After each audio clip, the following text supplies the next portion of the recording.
publicly. She said that privately. Now, when she said that, see, everything we're saying to you, it can be proven. She had him on speakerphone.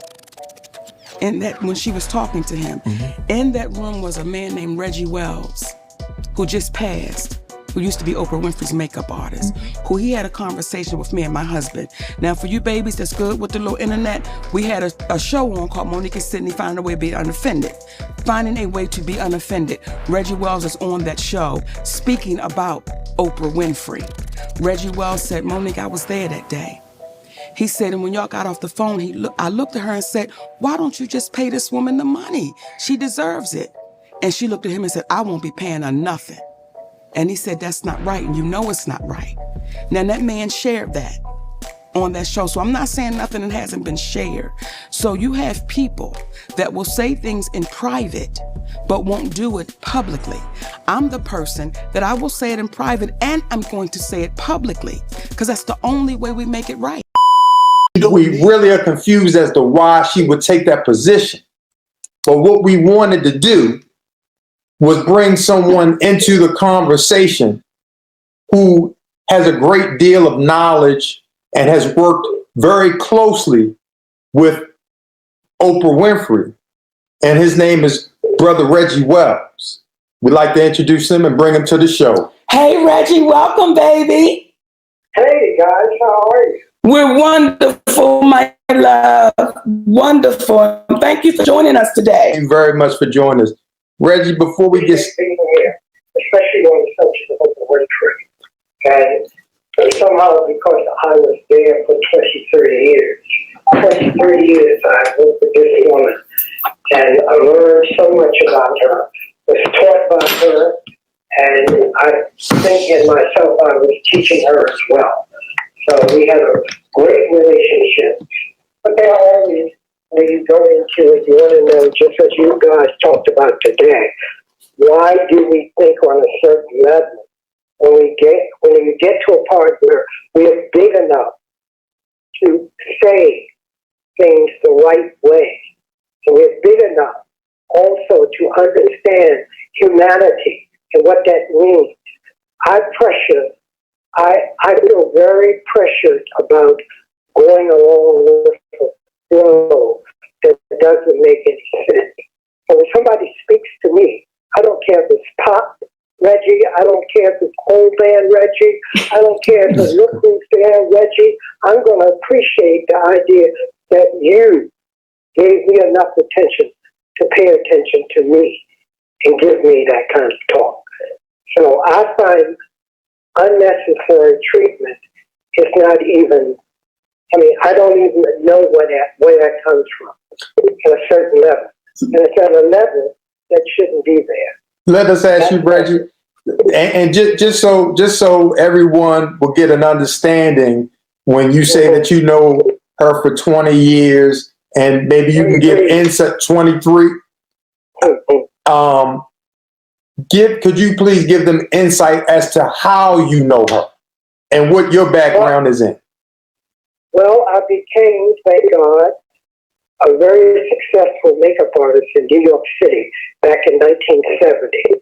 I had 4 decades of doing makeup. So if you name Lena Horne, you name Aretha Franklin, you name anyone that's been Farrah Vaughan, I got to touch all these people, Beyonce, Whitney Houston, all these people. And I got ready in New York for the achievement that I was trying to do. I wanted to get in television. And here there was this woman from Baltimore, which I'm from Baltimore. Okay, Mom? Hey! Come on now. Born and raised here, taught school here for 10 years. Wow. In public school. So I got to know people, and I got to understand. I was blessed by God to be able to paint and draw as a little boy. So I was lucky enough to get where I needed to get and do what I needed to do. And after that, the first Emmy ever awarded to a black man doing a makeup show was Reggie Wells. Come on now. First Emmy award to a talk show host, because there weren't any but 2 women at the time as big as Oprah and Sally Raphael. And that's the Emmy that I got nominated for 2 times and won an Emmy Award. And I'm telling you, there wasn't even a category at the time. They invented that category. And I never hear any kind of praise for somebody who's been around 4 decades.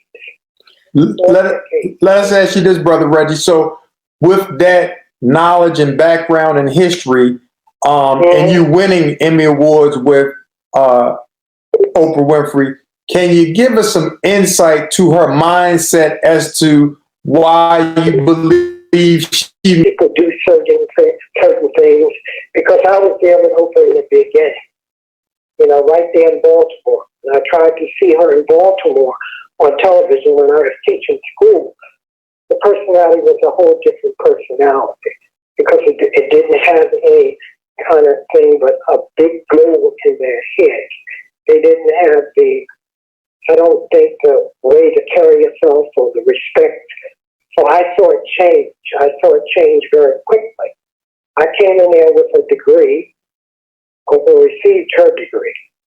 And I came in there with a degree. So when I sat down in front of people, I saw the change go deep. I remember Bill Cosby said to her one time, a long time ago on stage, and he said, you're going to change when you get a certain amount of money. Right there in the audience, I'll never forget it.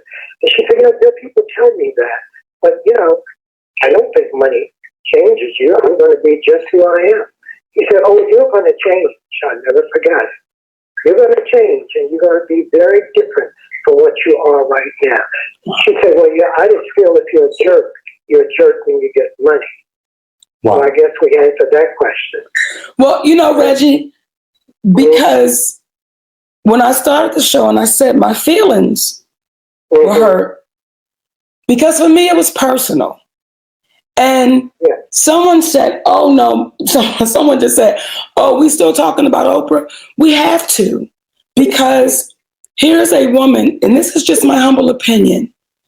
Here's a woman that when you say things like, I cringe when you call me auntie, well, that's our community. So my question to you would be, is there a disconnect with Oprah Winfrey and the community? In your opinion? In your opinion. There's a big disconnection with Oprah and the community, and I saw it happen. I was there when it happened.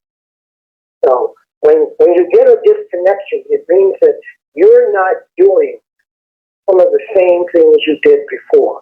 Your humanity, your whole respect is totally different.